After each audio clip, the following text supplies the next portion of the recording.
Folks, it's me, the old deplorable basket case here, back once again with encouraging world news. This week in awesome for the week of July 21st, 2018. And yes, I'll get that off my own. Okay, anyway, on to the news. So this week, the U.S. Fish and Wildlife Service and the National Oceanic Atmospheric Administration, that's a mouthful, announced that they were regulatory revisions to the Endangered Species Act. The Endangered Species Act, incidentally, has been a major burden on regular people who just happen to be living in places where there are species that are protected by the Act. Unfortunately, the ESA was inconsistently applied, or has been inconsistently applied, as regulations have been very difficult to navigate for a lot of people a lot of the time.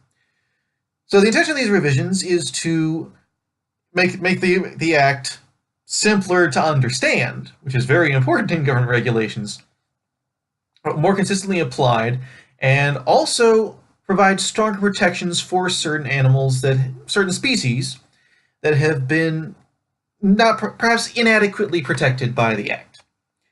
So this is very good news for human beings and for all the living things we share the land with.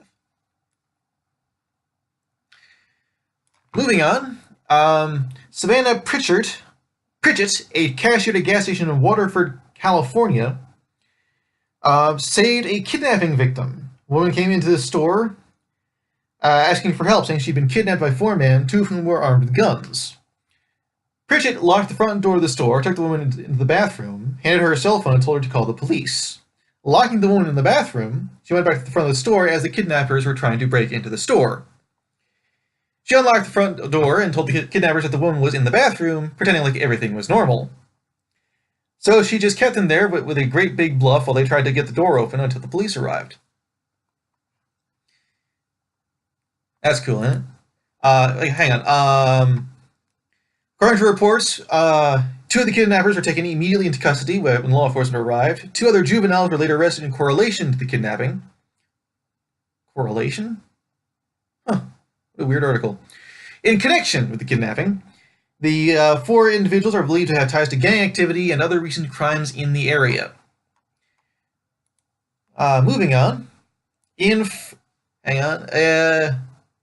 2 years ago, a 97-year-old woman whose right leg was covered with squamous cell tumors went to see dermatologist Anna Nichols at Sylvester Comprehensive Cancer Center. Surgery is the usual method of care for patients with skin cancer. But the woman's tumors were so numerous, it was impossible to operate. Dr. Nichols said she was not a candidate for surgery because of the sheer number and size of her tumors. She wasn't a candidate for radiotherapy for the same reason. But Dr. Nichols had a hunch. Squamous cell carcinoma is the second most common form of skin cancer, and evidence suggests the human papillomavirus plays a role in the development of some types of this cancer. Dr. Nichols inserted HPV vaccine into the squamous tumors. And as of the last news that was reported, she has made an amazing recovery. All of her tumors completely resolved 11 months after the first direct tumor injection, and she has had no recurrence, Dr. Nichols said. It has been about 24 months now since we started with the treatment. It is hoped that the patient's success story will prompt further research into using the vaccine as a treatment for skin cancer patients. We're just coming up with the cancer cures all over the place, aren't we? Moving on to something a little more, perhaps chilling, depending on your view of the future. 2,400 leading scientists and researchers specializing in artificial intelligence have taken a firm stance against wielding their technology in a lethal way. They have signed a pledge against creating robots that are capable of killing people.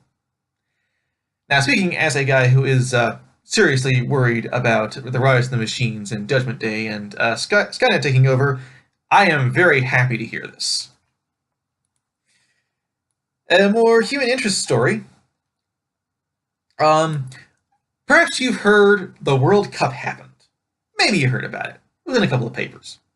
The French soccer team claimed a 4-2 victory against Croatia, but one of their Wonder Kid players, 19-year-old Kylian Mbappe, I think I'm saying that right, A forward player of the team made roughly $22,500 for each of the 7 games that France played in the World Cup. He was given a further $350,000 bonus for winning the tournament, totaling up to $500,000. He donated 100% of the money, all of it, to charity, to the Premier de Cordée charity, I hope I'm saying that right, which helps disabled and hospitalized children into sports. Mbappe has been supporting the charity since June 2017. I could not do that. I mean, if I had $500,000, I could not do that. I'd give some of it to charity, a lot of it to charity maybe, but I couldn't give all of it. I absolutely could not do that. Anyway, that's all I got for you today, folks. Thanks for listening in. Please comment below with anything you have to say. I'd just like to know what you think, especially if you have encouraging news to share. And that's all. Have a good night, and God bless.